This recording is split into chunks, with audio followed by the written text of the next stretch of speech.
Well, a very good evening and welcome to KTN Business. My name is Aby Agina. Over 8,500 pensioners are set to benefit from a 200 million shillings payout from the Kenya Railways Staff Retirement Benefit Scheme.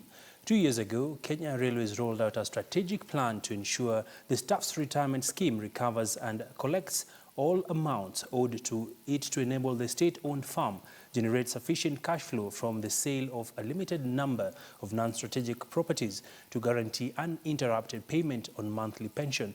In a statement, Kenya Railways said the initial total pension arrears and lump sum stood at 774 million shillings, whereas 574 million of which had been paid earlier, leaving a balance of 200 million unpaid.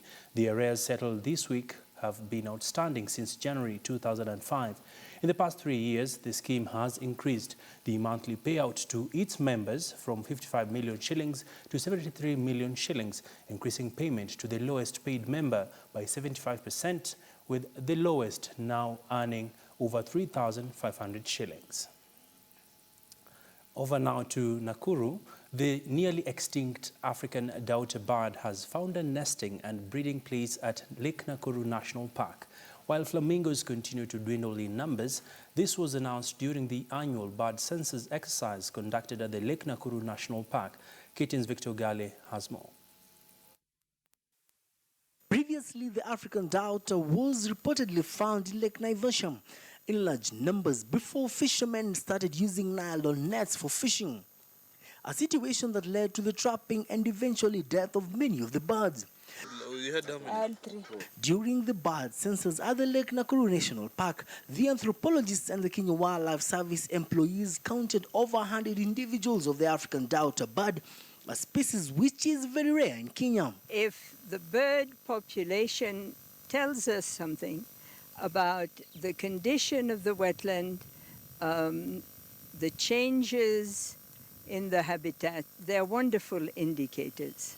The exercise also revealed the dwindling number of flamingos at the park, a situation that is attributed to the rise of water levels, thus reducing the salinity of water, which in turn reduces the abundance of algae, which the flamingos feed on. The birds often migrate to Lake Naton in Tanzania, Lake Simbi in Homa Bay County, and Lake Bogoria. We find that some species like the flamingos have declined. And it is sad because before we could show millions and hundreds and thousands of flamingos, and now we only have maybe 6 behind us. The half-day exercise also involved visiting the water birds in their sanctuaries along the lake. Number 2. Members who took part in the exercise were drawn from the Kenya Wildlife Service, Nature Kenya, and volunteers.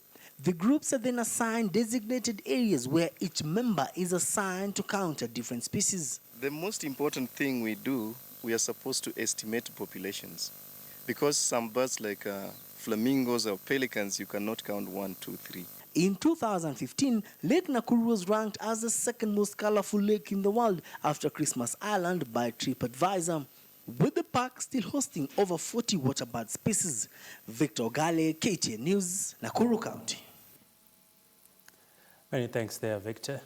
Well, are you in the SME business? Imagine the reality of making a bold move to invest in a digital solution to manage all your company accounting solutions when you know more than half of your peer companies are collapsing before their first birthday.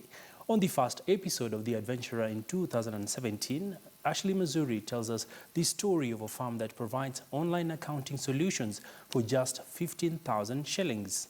Take a look. Most small and medium enterprises in Kenya don't reach their second birthday because of the financial constraints they face. But this may soon change with the latest entrant into the Kenyan market, Sage One, that provides online accounting services for SMEs. Take a look. Sage One just allows you to keep records, so it's a basic accounting application giving you a real-time view of your business.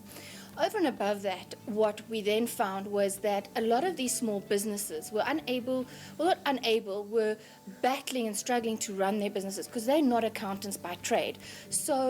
And they also can't afford an accountant full-time. Venturing into the Kenyan market in March of 2016, Sage One has managed to provide its accounting solutions to 300 active customers at 15,000 shillings annually.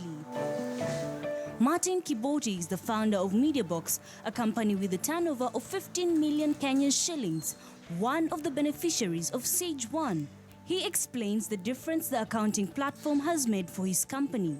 MediaBox started 5 years ago, so I used to carry all my stuff in a backpack. But with time, we have managed to grow. What we then decided to do is create what we call an advisor community. So you have got many, many small practices out in the market that do books for smaller companies.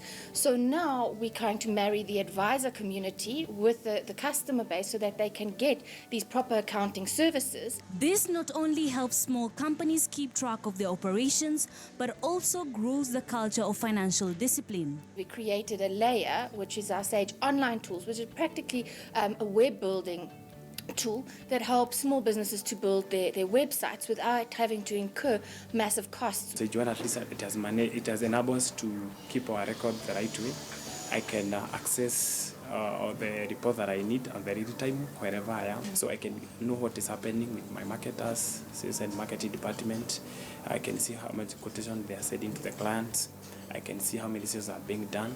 I can approve orders, maybe from the procurement department before they actually say to the suppliers. I can have a look at it from wherever whether I'm using my mobile, my tablet, or my laptop. With 40,000 customers in South Africa and 300 customers in Kenya, Sage 1's experience of the East African market is a bit of a challenge.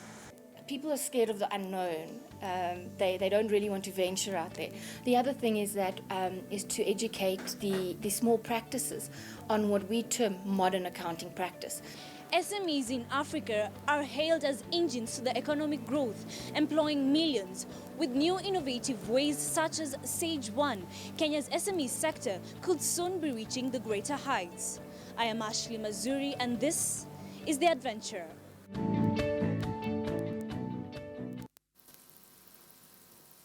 Of course, do make a date with us every Thursday to catch The Adventurer.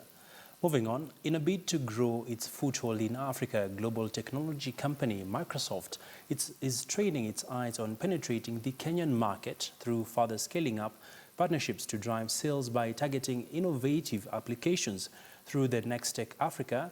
Also themed Building for Africa, Microsoft is demonstrating in action Microsoft's commitment to support and empower innately African creativity and innovation. The conglomerate tech company is is actually holding this week summit that ends on the 3rd of February. Microsoft's Vice President in charge of corporate services, Tony Towns, emphasized the need for collaborations to drive innovation in the continent. The goal of Next Tech, of which this is the 3rd installment, is to help Microsoft play a stronger role. Through the use of ICT that will push our country to the next level in our economic trajectory. This can only be achieved if we continue to harness the partnership between government and the private sector to promote talents and ideas. And this is our opportunity as a company and in partnership in countries around the world like this fantastic country and this fantastic region for us to look at how that transformation is landing. Look, here's what we know. We know that in the midst of this transformation, it has changed the lives of millions of people. It's brought many out of poverty. It's created a middle class in some areas. And yet we know